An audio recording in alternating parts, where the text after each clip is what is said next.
billahi minasyaitonir rajim. Bismillahirrahmanirrahim. Wailul likulli humazatil lumazah alladzi jama'a malan wa 'addadah yahsabu anna malahu akhladah kalla la yunbadhanna fil hutamah wa ma adraka mal hutamah narullahil muqadah allati tattali'u 'alal afidah innaha 'alaihim muqsadah fi 'amadin mumaddadah sadaqallahul azim. Sami'na wa ata'na ghufranaka rabbana wa ilaikal masir. Ya, baik jemaah sekalian, di ayat pertama dan kedua coba diperhatikan dalam struktur penulisannya. Di ujung ayat pertama itu ada tulisan lumazatin. Di ayat keduanya ada tulisan alladzi. Kalau misalkan Bapak di sini tidak mewakafkan atau memberhentikan atau diwasal disambung, maka pembacaannya itu tidak lantas dibaca lumazatil ladzi, bukan lumazatil ladzi. Kenapa tidak seperti itu, Pak? Karena di sini ada tanwin, lumazatin ketemu dengan alif lam, harus dijembatani, harus diberikan akses huruf nun. Nun yang biasanya kita kenal dengan sebutan nun wiqayah ataupun nun wasal. Nun yang biasa tertulis dalam Quran kita berada di letak posisi paling bawah, nun teh alit, Pak. Fontnya itu lebih kecil dibandingkan huruf-huruf teks yang lainnya. Jadi kumaha atuh ngaosna ditambihan kuni, Pak. Lumazatinil ladzi. Nah, jadi harus ada nil ladzinya kalau mau disambung. Begitupun yang menarik di ayat 9, di penghujung surah Al-Humazah itu ada ungkapan fi amadim mumaddadatin. Di situ dengan tanwin. Kalau Qur'annya Quran Madinah, sebagaimana yang saya lihat itu memiliki muncul huruf mim kecil, Pak. Mumaddadatin, di situ ada mim kecil. Apa fungsi dari mim kecil ini? Mim kecil ini memberitahu kepada pembaca Quran bahwasanya kalau diwasal, kalau disambung, maka tinnya diganti menjadi tim pakai M. Kunaon aya eman? Karena ini terjadi hukum iqlab, bertemu dengan bismillah. Jadi lawan bapak-bapak bade nyambungkeun antawis antara surah Al-Humazah dan surah Al-Fil, maka di ayat terakhirnya harus diberikan iqlab. Fi amadim mumaddadatim bismillah. Nah, jadi kudu timbis. Ya, jadi itu kaidah-kaidah itu harus kita perhatikan. Tapi gampangnya kita mah udah we dimatikeun. Liren we ujung ayat nya refill lagi nafas kita, ambil lagi nafas yang baru, pados teu eungap. Nah, itu jamaah sekalian. Kemarin kita telah bahas di ayat 2 dan di ayat 3 ya. Ayat pertama ini adalah ungkapan yang Allah berikan, celaka kata Allah bagi orang-orang yang senantiasa mengumpat, mencela dan menggunjing, mencemooh, mencaci, ya, memberikan ungkapan kebencian, ujaran-ujaran yang membuat seorang menjadi tidak suka, menjatuhkan martabat dan harga diri. Nah, ini adalah ungkapan yang Allah berikan dalam ayat pertama. Yang seperti apa sih karakteristik orang-orang yang suka mencela, mencaci ini? Disebutkan di ayat kedua. Mereka itu yang biasanya jama'a malau wa'adada. Mereka punya kuasa, mereka punya harta. Biasanya orang-orang yang timbul rasa penghinaan, menghina kepada orang lain, timbul rasa pengagungan terhadap dirinya itu karena merasa dia banyak harta. Tapi ini kebiasaannya, dan tidak selalu dan tidak mesti orang yang kaya pasti sombong. Tidak mesti orang yang kaya itu merendahkan kepada orang lain. Tidak mesti orang kaya, orang yang banyak harta itu mudah mengungkapkan ujaran-ujaran kebencian kepada orang lain. Tidak mesti. Begitupun tidak mesti orang yang miskin menjadi mulia. Lamun orang miskin tidak jama' amal wa'adada, dia nggak punya harta, dia nggak ngitung-ngitung harta dia karena bakatku miskin, tapi teu salat anggar we henteu mulia. Ya jemaah, jadi ya indikator barometer kemuliaan seseorang tidak dilihat dari seberapa banyak dan sedikit harta yang dimiliki. Sehingga para ulama ini menarik. Ada sebuah topik yang tidak lantas mudah untuk dipecahkan. Permasalahan antara memilih antara mana yang lebih baik. Di antara yang pertama, orang kaya yang pandai bersyukur atau orang miskin yang pandai bersabar. Nu mana nu langkung mulia? Saur kata para ulama itu memilih antara dua kualifikasi orang tersebut. Orang kaya tapi syukur atau orang miskin tapi sabar. Masih mending nu mana, Pak?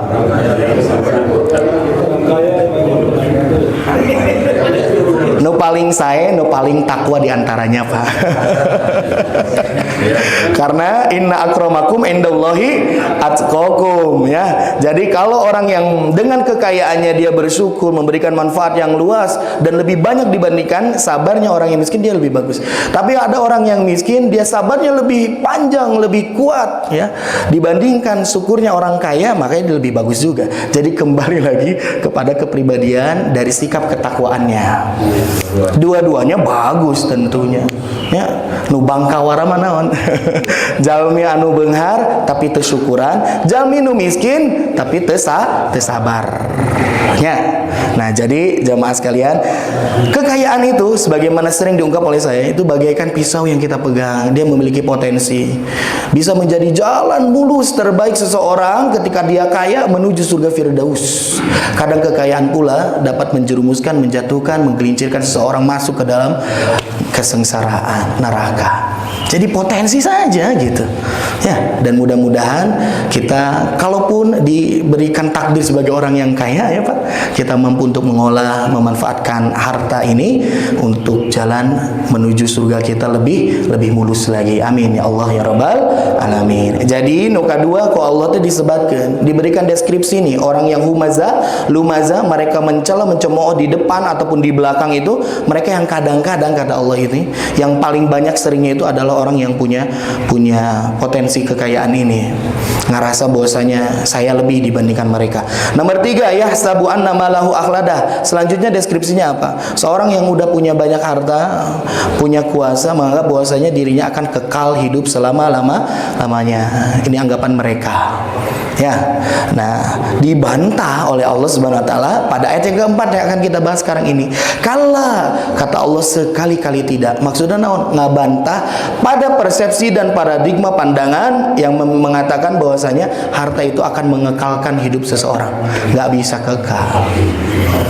Cuman pertanyaannya, emang ada orang yang berpikir bahwasanya hidupnya akan kekal selamanya di dunia ketika punya harta? Ada nggak yang beranggapan seperti itu, Pak? Kalau menurut kita ya nggak mungkin. Naif sekali seorang manusia, ya, yang dia menganggap bahwa hidupnya akan kekal selama-lamanya. Tapi ketika Quran ngomong gini, ternyata sebetulnya contoh real dalam kehidupan nyatanya itu ada, Pak. Bahwasanya orang-orang yang menganggap bahwasanya kehidupannya akan kekal abadi selama-lamanya. Ada seorang raja yang dia itu selama hidupnya ti alit sampai ke dewasa, sampai usia matang produktif menjadi seorang raja, dia tidak pernah sakit sakedik-kedik acan. Flu gente gitu, Pak. Lantas dengan merasa bahwasanya kesehatannya itu prima, badannya itu dia tidak pernah merasa sakit sedikit pun, dia menganggap apakah saya itu Tuhan? Senang gitu. Ya Pak, gitu Pak. Ya, ada orang-orang yang seperti ini jamaah sekalian. Ya, bahkan ternyata orang yang menganggap dirinya Tuhan itu bukan hanya cerita masa lalu, sejarah-sejarah kilas balik peristiwa masa lampau. Tidak, ternyata di Indonesia pun ada seorang manusia biasa tiba-tiba menyebutkan dirinya dia adalah seorang Tuhan. Orang mana Pak? Orang Jawa Barat. Ayah tenu percaya dengan statement dia? Ada banyak Pak jamaahnya itu. Bukan jamaah, berarti hamba-hambanya itu banyak. Dia menganggap dirinya sebagai Tuhan. Siapa namanya? Namanya Uloh Pak. Di mana tempatnya? Tempatnya di Garut. Dulu ya, tahun 980-an itu rame itu. MUI mencari-cari jejak riwayat si Uloh ini. Makanya dia itu kalau misalkan menyebutkan kalimat tahlilnya bukan la ilaha illallah, la ilaha illa Uloh gitu. Orang Sunda ya. Nah, ada orang menganggap dirinya sebagai Tuhan gitu. Ya Allah, orang dirinya diurang. Nauzubillahi min dzalik. Jadi jamaah sekalian, ada orang pertama menganggap dosanya dirinya itu akan kekal hidup selama-lamanya ketika dia punya harta. Ada orang yang di bawah itu pemikirannya, bukan kekal hidupnya, tapi apa? Dia akan hidup lebih panjang, lebih lama ketika dia punya uang. Anggapannya seperti itu. Dia menganggap bahwasanya uang, harta itu selamanya akan digenggam dan tidak akan berlepas dari tangannya. Tidak akan sedikit pun terlepas dari genggamannya. Dia menganggap bahwasanya kalau punya uang saya hidup lebih panjang gitu. Ada orang yang menganggap seperti itu, menganggap bahwasanya kalau udah punya harta nggak mungkin saya bangkrut, kalau udah sukses nggak mungkin saya jatuh. Ada orang yang menganggap seperti itu. Yang ketiga, tidak berpikir seperti itu. Maksud akhladah ini yang mengekalkannya itu, dia menganggap bahwasanya nama dia akan hidup selama-lamanya walaupun raga telah tiada. Nah gitu jamaah sekalian. Dan ini memang nampak ketika seorang melakukan amalan-amal baik, karya-karya yang luar biasa, dan itu karya-karya yang besar, sudah sunatullah, sudah menjadi ketetapan Allah. Orang itu akan dikenang oleh orang lain walaupun dia sudah tiada.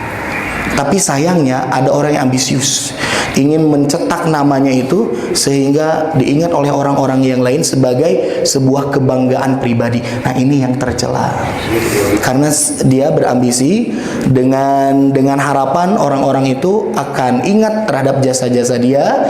Dia berambisi bahwasanya dia itu dianggap sebagai orang yang mulia di hadapan orang lain selama-lamanya. Dianggap seperti itu. Ambisi untuk mendapatkan kesombongan ini, naudzubillah, tercela.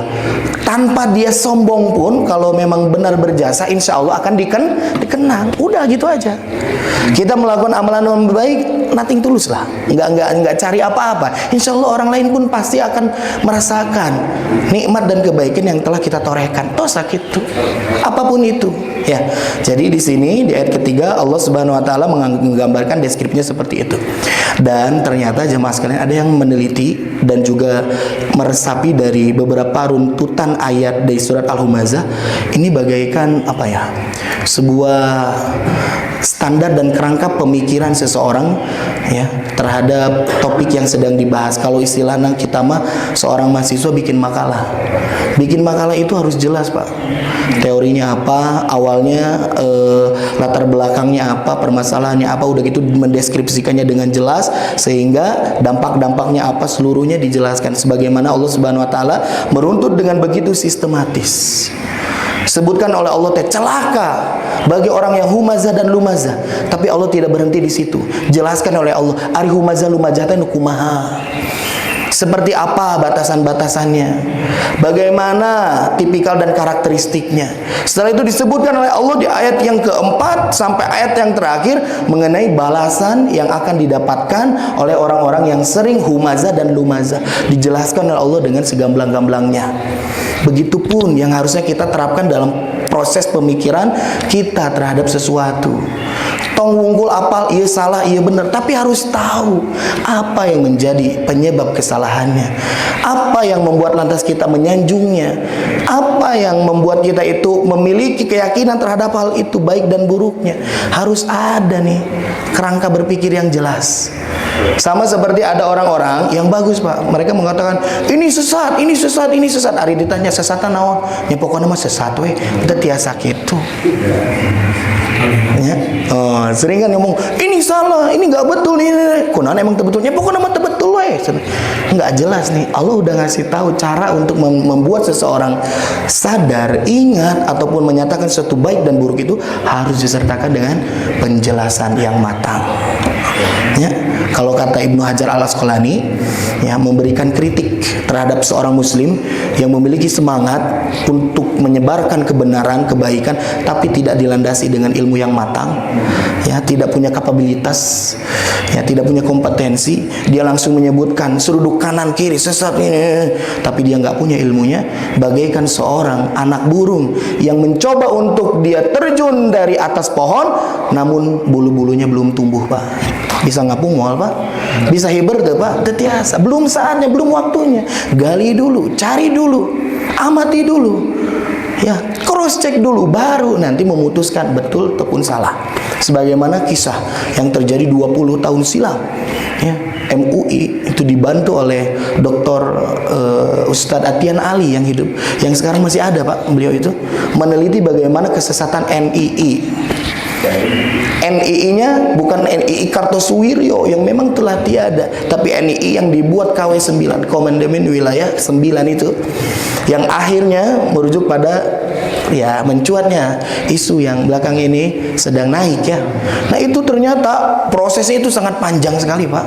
Ustadz Atian Ali itu dengan meneliti, dan tidak semena-mena MUI itu menyatakan bahwasanya ini sesat, ini melakukan makar, dia menjadikan ada negara dalam negara, segala macam. Nah, itu tidak mudah, jamaah sekalian. Maka dari itu, ini memberikan pelajaran kepada kita agar berpikir lebih matang, bertindak lebih bijaksana.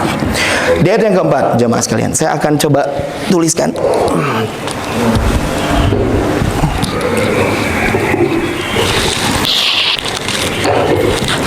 Ayat keempat bunyinya apa, Pak? Kalla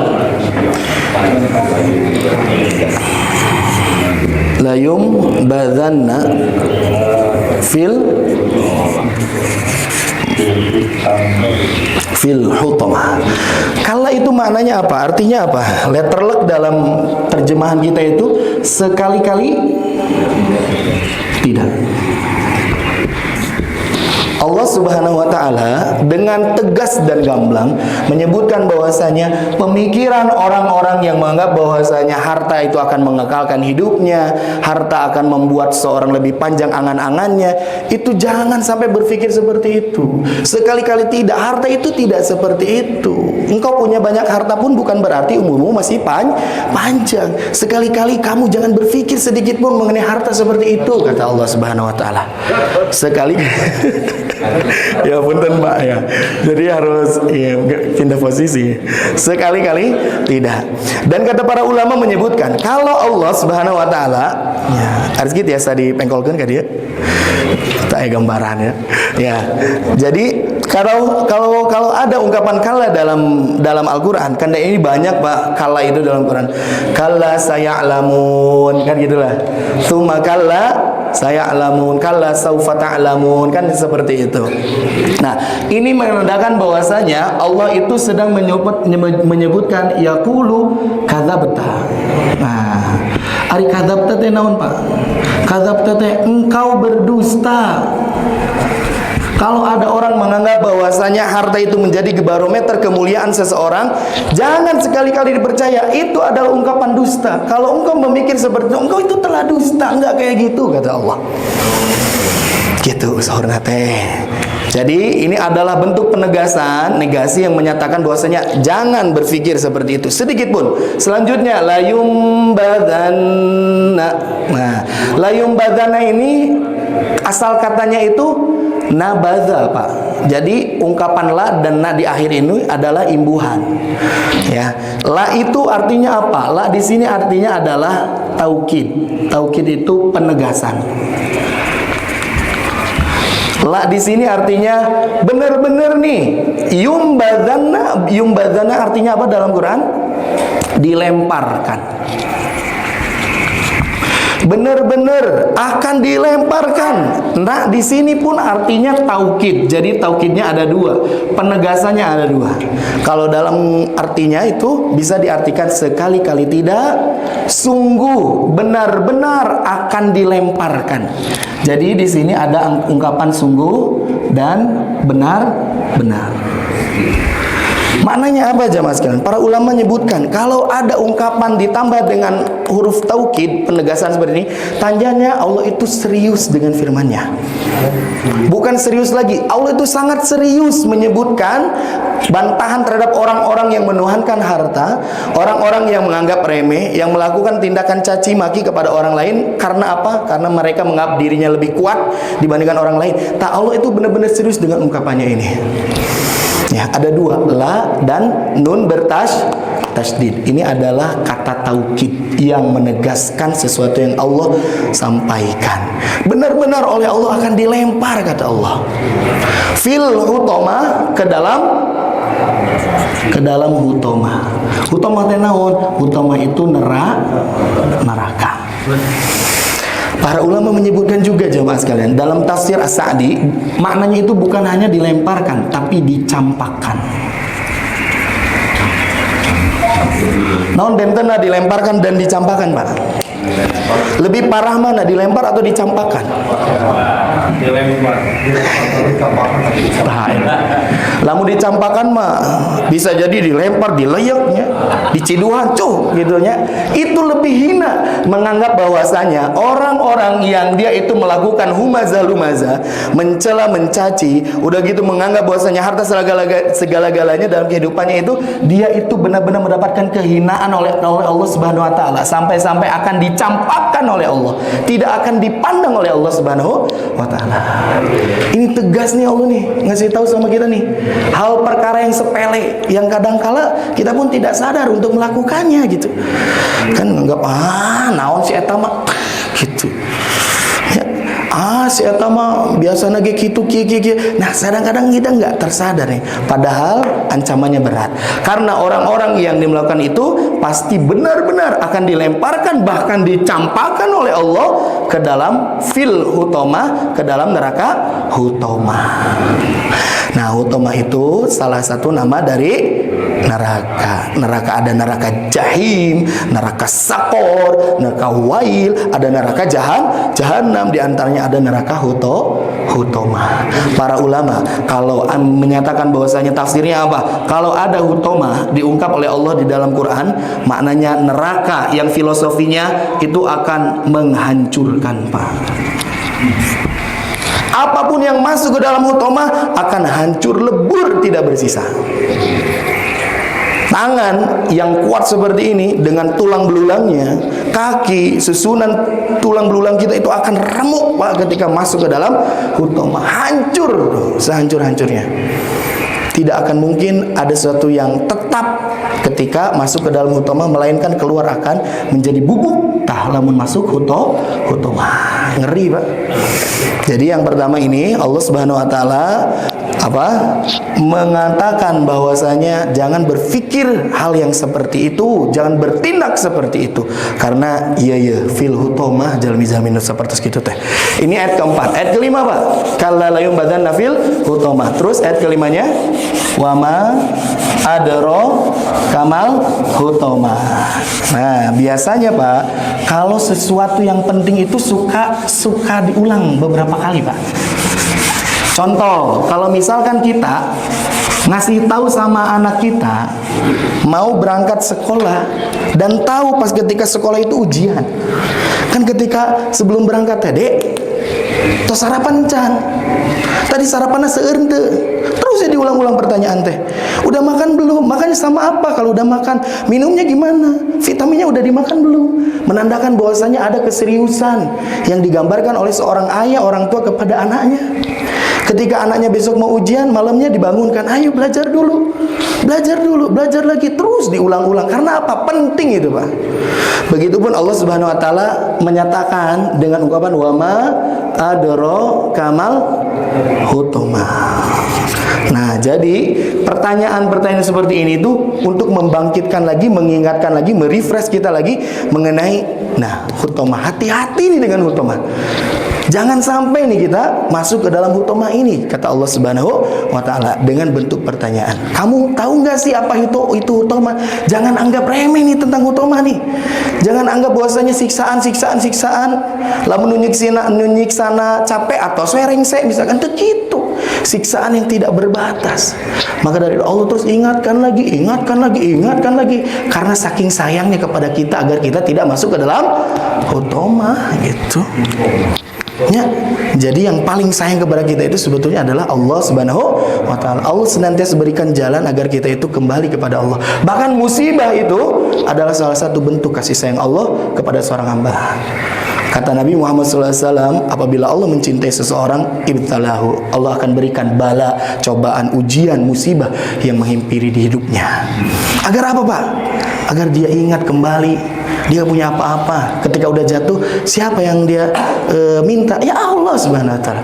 Ketika dia lelah, siapa yang menjadikan sandaran dalam kehidupan dan kesulitan? Ya Allah Subhanahu wa taala. Ketika tidak ada lagi sesuatu yang bisa diupayakan, maka kembali kemana? Kepada Allah. Bahkan lari pun, kita lari dari satu tempat menuju tempat lain, itu pun menuju Allah Subhanahu wa taala. Ini pertanyaan, wa ma adraka mal hutamah. Di sini oleh Allah Subhanahu wa taala dijelaskan mengenai karakteristik neraka hutamah ini. Lanjutan ayatnya apa, Pak? Wa ma adraka mal hutamah narullahil muqadah. Kade ayamu kodah, ayamu sodah, ayamu mad dadah. Bilih pahili ya. Narullahil muqadah. Di sini panjang. Coba dicek, Pak. Betul, Pak? Maknanya apa jemaah sekalian? Narun dalam bahasa Arab itu artinya api. Narullahi berarti apinya Allah. Penafsiran yang pertama, maksud api Allah teh naon? Allah yang memang langsung dengan kekuasaannya itu menyalakan api tersebut. Jadi maksudnya apinya Allah itu Allah yang menyediakan langsung nih api untuk orang-orang yang durhaka kepadanya. Allah yang langsung sediakan. Narullah. Dan juga apa? Yang namanya api itu sudah panas, Pak. Memiliki karakteristik yang memang sudah kita rasakan selama ini ya. Nah, tapi ketika disandingkan dengan Allah, apinya Allah berarti ada kekhususan. Api, tapi bukan sembarang api. Api yang seperti apa? Jamaah sekalian. Menarik apinya ya. Al-muqadatu ini maknanya yang dinyalakan. Disediakan langsung oleh Allah, dinyalakan oleh Allah Subhanahu wa taala, dan ketika sudah nyala tidak pernah padam. Itulah apinya Allah Subhanahu wa taala. Api yang ada di dunia di sini apakah senantiasa terus hurung gitu? Aya pareum Pak? Ya eta nu di balongan Pertamina. Kon laun ngalanggung teh api teh gitunya ya dibakar di sisa gasnya. Tapi pada satu saat pasti akan mati, Pak. Ini moal bakal mati, nya mati lah mun tos kiamatnya pasti pareum gitu moal aya deui. Nah, yang senantiasa abadi itu adalah apinya Allah Subhanahu wa taala. Jadi jangan main-main kalau sudah masuk ke dalam neraka. Tidak sekalipun ada waktu jeda pun api itu mengecil. Tidak akan pernah api itu menjadi berubah, terus-terus saja menyala, tidak pernah berhenti. Bahkan dalam Al-Qur'an salah satu dari komposisi ya api itu bisa menyala itu komposisinya apa? Batu dan manusia, bahan bakar nate, Pak. Ya Allah. Nah, jadi ini narullahil muqadah. Singkat-singkat saja, Pak, sepados beres. Terus setelah narullahil muqadah, allati tattali'u alal afidah. Nah, alati itu maknanya yang di sini kata sambung menuju apa? Menuju api. Jadi apinya itu kata Allah Subhanahu wa taala tattali'u. Tattali'u dalam artian kita apa, Pak? Sampai, Pak. Sampai apanya? Yang apinya itu sampai membakar, Pak. Membakar alal afidah. Membakar apa, Pak? Sampai ke hati.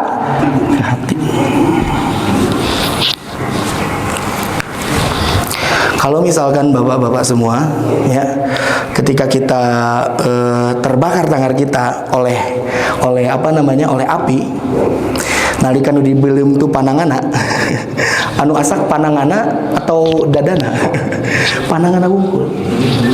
Kalau misalkan yang dibakar itu kakinya oleh api yang ada di sini gitu ya, yang melepuh, yang terbakar, yang gosong ya, itu kakinya. Tapi kalau apinya Allah Subhanahu wa taala, sekali orang masuk, panas itu sampai langsung ke dalam hati. Hatinya ikut terbakar. Pertanyaannya jemaah sekalian, kenapa disebutkan hati? Kenapa nggak disebutkan lambungnya? Kenapa tidak disebut paru-parunya? Faidah yang didapatkan jemaah sekalian, kenapa sih hati? Karena yang pertama, puncak rasa sakit. Para umat sebutkan itu adalah sakit hati. Percaya tuh Pak? Pernah ngalaman Pak? Paling sakit itu sakit hati. Bahkan kita tahu dina film-film apa nalika sakit hati klep-klep maot ya langsung. Ya, gebis di motornya jatuh masih kene, gugah gitu masih kene sehat. Tapi ketika sudah sakit hati langsung gitu apa? Cedak, nenggar cadas. Nah, jadi jamaah sekalian, puncak rasa sakit itu adalah pada hati. Ya, dan kita mengalami lah. Nah, dan panasnya api neraka itu langsung masuk ke dalam hati, dan ini sakitnya luar biasa. Apakah hati kita selama ini ketika kita hidup pernah kasundut ku api Pak? Belum pernah, karena kan di bagian dalam. Apakah hati kita itu pernah kadupak sugan kagebuk gitu? Enggak pernah. Kagebukna hati itu oleh ucapan. Ya, sakitnya hati itu oleh tindakan seseorang. Walaupun misalkan tidak memukul atau apa, bisa kadang sakit. Nah, tapi ini menarik jemaah sekalian. Ketika api itu bisa sampai menembus ke dalam hati, sampai hatinya itu langsung terbakar. Ketika kucariosan jelek saja sudah sakit hati, kemudian hati langsung kabakar. Kumaha nyerina, moal kabayang, kabina-bina. Maka dari itu disebutkan afidah. Yang kedua, kenapa mesti hati? Karena hati itu adalah ra'sul jasad, ataupun adalah qayyimul jasad, komandonya badan. Organ yang paling inti dan paling sensitif yang dimiliki oleh manusia itu adalah hati. Ya, kita bisa bertindak, kita bisa berbuat, kita bisa berucap, itu adalah gerentes tina hate. Hate yang membuat seseorang itu mampu untuk merespon dengan pikiran sehingga menyalurkan dengan perbuatan. Itu awalnya dari mana? Dari hati yang mengomandoi. Makanya Allah Subhanahu wa taala mau ngasih tahu, hati-hati. Semua anggota badan dan tubuh kita itu akan diminta pertanggungjawaban, dan yang paling besar tanggung jawabnya itu adalah afidah, hati orang. Yang nanti akan disiksa juga ikut disiksa ketika dalam hutomah itu. Hati tidak kalah disiksa jemaah sekalian. Nah, jadi tanggung jawab hati itu paling besar. Kan ieu neungeul teh kunaon? Karena hatena benci. Karena hatena alim eleh gitu. Lidah kita itu membalas ujaran kebencian dari orang lain. Kenapa? Karena hatinya nggak terima. Makanya hati yang nanti akan bertanggung jawab gitu. Ya, jemaah sekalian, luar biasa. Dan Bapak semua sedikit ya, saya berikan beberapa istilah hati di dalam Al-Quran. Nama lain yang menyebutkan hati selain afidah itu apa Pak? Dalam bahasa Arab, hati itu memiliki beberapa istilah. Kita sering doa sama Allah, ya muqallibal qulub, wahai yang membolak-balikan. Nah, berarti yang pertama ada juga sebut dengan kolbun. Bukan kalbun, kade. Kalau kalbun mah eta gogog hartos tadi Pak. Ya. Mutiara kalbu. Kalau ya sudah diserap oleh bahasa kita nggak jadi masalah. Tapi ke orang Arab menyebutkan kalbu, nah kade. Artinya gogog. Kolbun. Yang kedua apa? Yang kedua ada sodurun. Sodurun, sudur. Iwaswisu fi sudurinas. Itu maknanya adalah ya terus menghembus-hembuskan ucapan-ucapan setan itu mengarahkan pada apanya? Hatinya itu dibelokkan, dada. Sodrun diartikan sebagai hati. Selanjutnya apa lagi? Kolbun, sodrun, iya, atukan iya kan hati, afidah.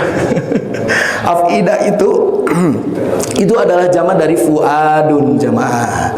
Fuadun itu jamaknya al-afidah.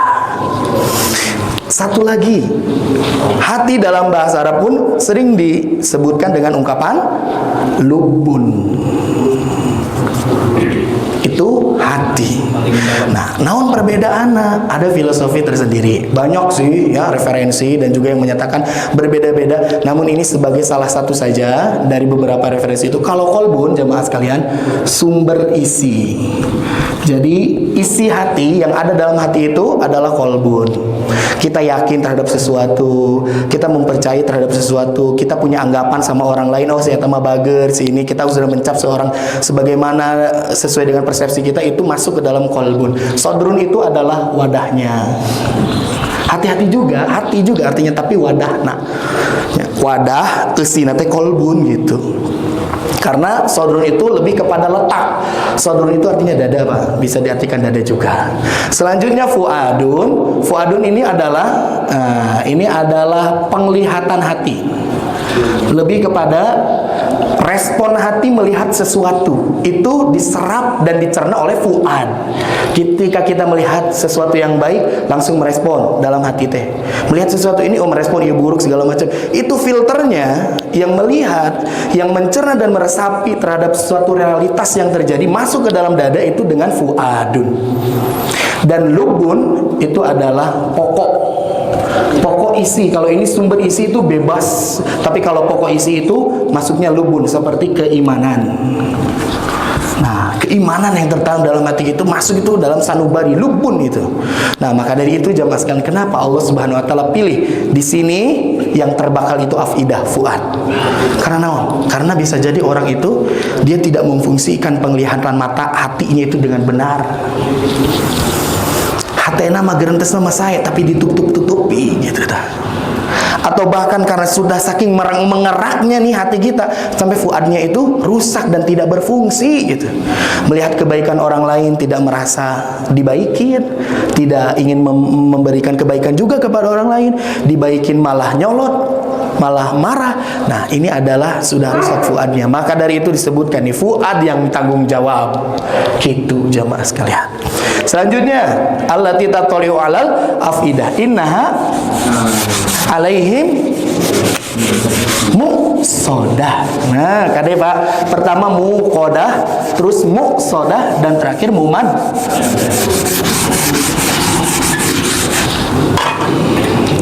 Oke, allati tattali'u 'alal afida innaha 'alaihim muqsadah. Sesungguhnya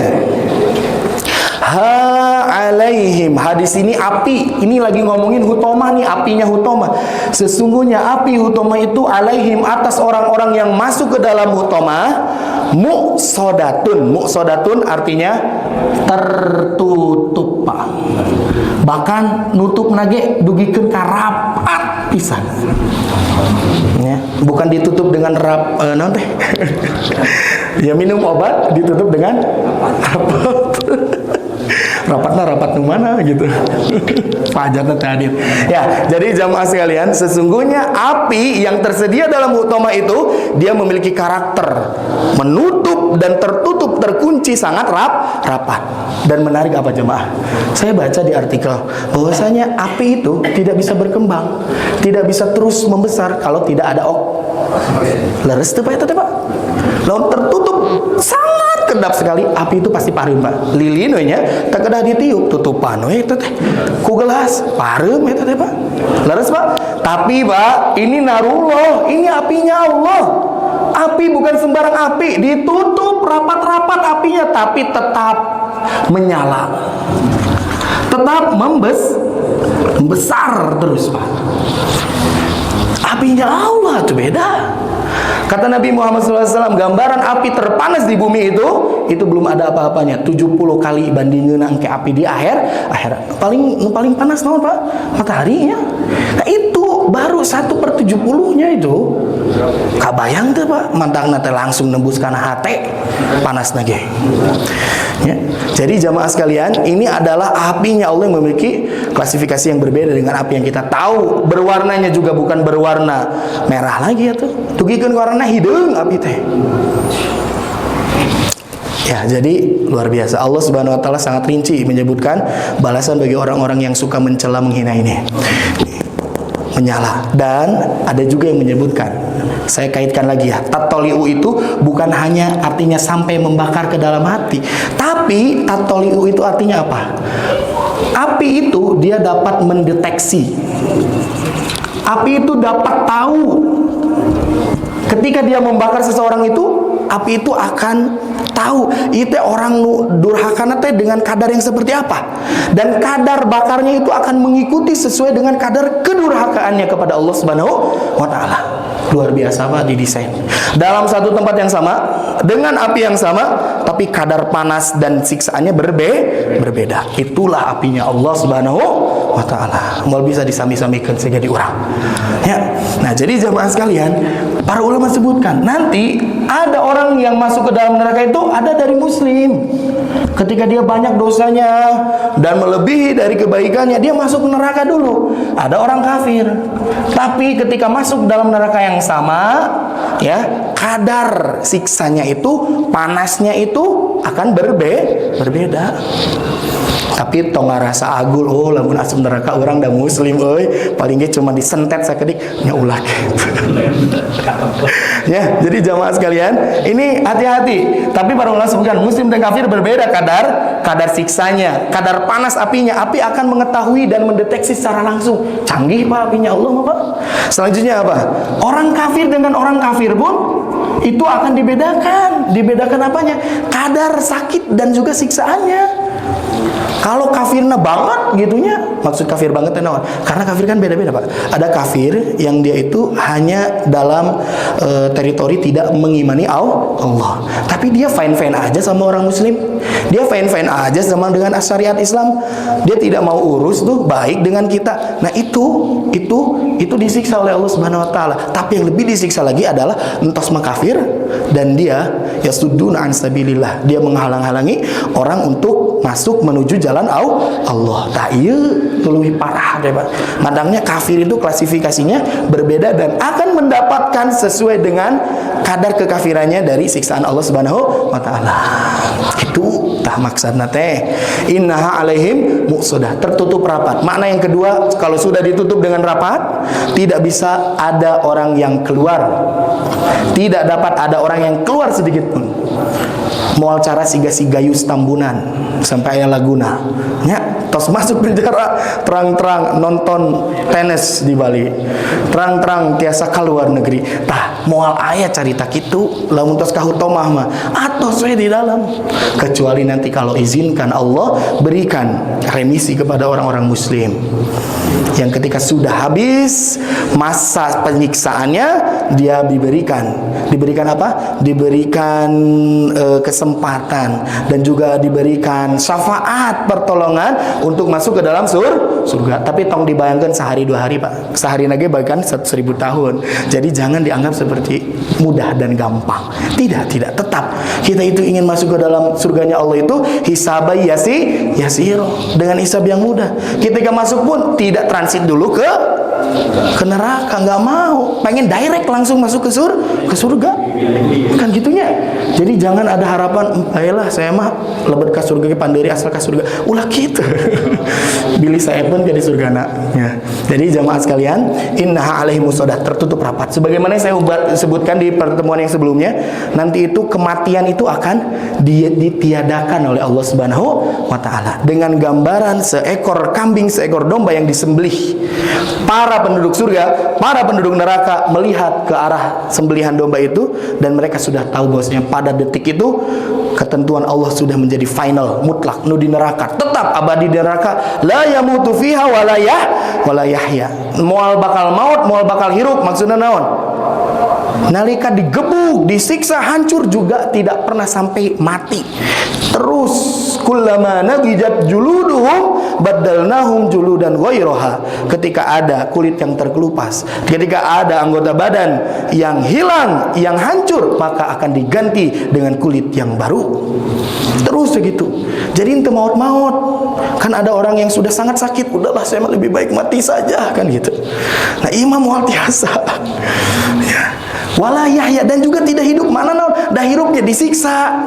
Jadi dalam lain kehidupan lamun penuh dengan siksaan mah kitu. La yamutu fiha wala yahya, surat Sabihis yang sering kita baca itu jemaah sekalian. Jadi ditutup rapat, sudah tidak ada lagi ya ketentuan untuk pindah dari neraka dan surga ketika kematian itu sudah Allah sembelih dengan gambaran seekor domba ya.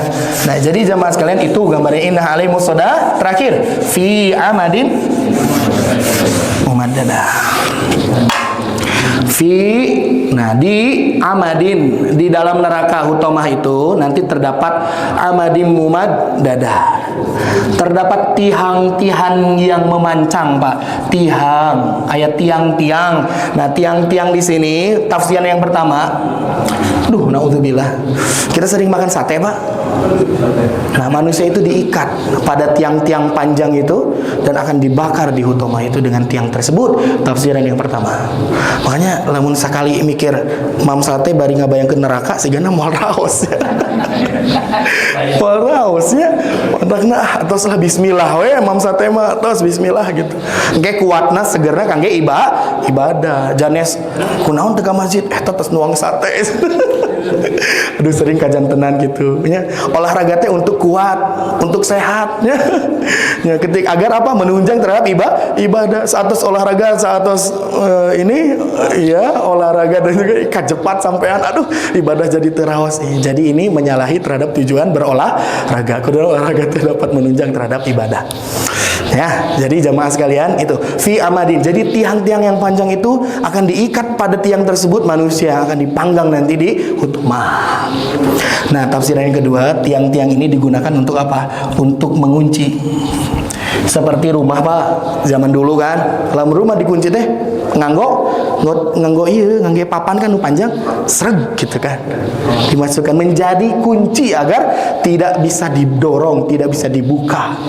Bahkan ieu mah sanes ngangge papan di nganggo tiang Pak, dikuncina teh panton neraka teh. Orang-orang tulaknanya, tulak bahasa Sunda mahnya. Ditulakanna teh ku tiang-tiang nu ararageung nu pararanjang.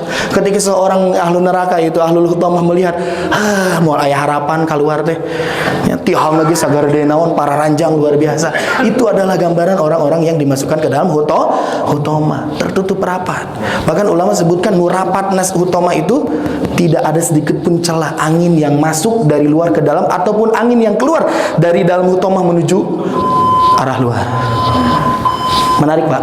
Ari naik ke atas, turun ke bawah, masuk ke dalam. Ari keluar ke mana? Di dalam. Bingungnya. Ya, jadi jamaah sekalian, udara yang ada di dalam hutomah itu tertutup rapat, teu moal tiasa keluar acan. Barijeng api tidak memadam. Biasanya oksigen tidak ada itu memadam. Ieu mah terus api teu aya udara keluar, jalmi teh siga di presto eta mah mirip mentangna bubuk Pak. Presto eta nu rapat-rapat gitu per sekian detik itu ada yang keluar udara. Ces kan gitu mah. Ces lamun teu keluar meledak eta. Ieu kumaha apa dina hutomah? Tidak ada sedikit pun aliran udara. Moal karasa hiliwir angin teh Pak. Kan ketika kita kepanasan ya di dalam satu ruangan yang sumpek itu AC kadang teu jaralan nya teu karasa kipas angin teh entos aduh terawaseun. Jangankan itu saya lah imaman di dieu siang-siang lamun teu dijalankeun kipas angin. Duh kesang hayang enggal-enggal ka pengker kan gitu. Apalagi dalam hutomah naudzubillahi min dzalik. Maka dari itu ditutup dengan penjelasan dalam kitab tafsir fi zilalil Quran disebutkan bahwasanya kalau kita lihat Pak, Allah itu meruntut dengan detail sedetail-detailnya ya, dampak buruk dan balasan siksaan yang akan didapatkan oleh orang-orang yang suka mencela dan menghina. Orang-orang alladzi jama'a lahu wa'ad dadah, yang dia itu berpikirnya dunia. Dengan dunia dapat kemuliaan dan kehormatan. Dia hanya berpikir sebatas itu. Dia menganggap bahwasanya dengan fasilitas itu hidupnya akan menjadi panjang, angan-angannya menjadi luas dan jauh. Iya balasannya begitu rinci. Dan kata Syekh Wahbah Az-Zuhaili menyebutkan ini adalah balasan yang sesuai bagi orang-orang yang suka menyakiti orang lain. Karena urusan nyakiti hati batur teh lebih abot. Sebagaimana kita tahu ya, 1000 dosa kepada Allah, dosa kita kepada Allah, lantas kita bawa kepada Allah untuk meminta maaf atas dosa itu, akan lebih Allah mudah maafkan dibandingkan satu kesalahan kita kepada manusia, lantas kita bawa kepada Allah itu lebih berat urusannya. Allah mah gampang ngahampura, tapi manusia lamun tos dinyeri hatena gampang ngahampura apa? Sesah. Maka dari itu hati-hati, jaga hubungan kita dengan sesama kita. Soleh itu bukan hanya dalam masjid, tapi soleh juga terhadap lingkungan sekitar. Eta panginten nu tiasa dipaparkan. Mohon maaf atas segala kesalahan. Kita tutup dengan doa kifaratul majelis dan juga hamdalah bersama-sama. Alhamdulillahirabbil alamin. Subhanakallahumma bihamdika asyhadu an la ilaha illa anta astaghfiruka wa atubu ilaik. Apabila yang ditambahkan, ditanyakan hal ini, waktu dan tempat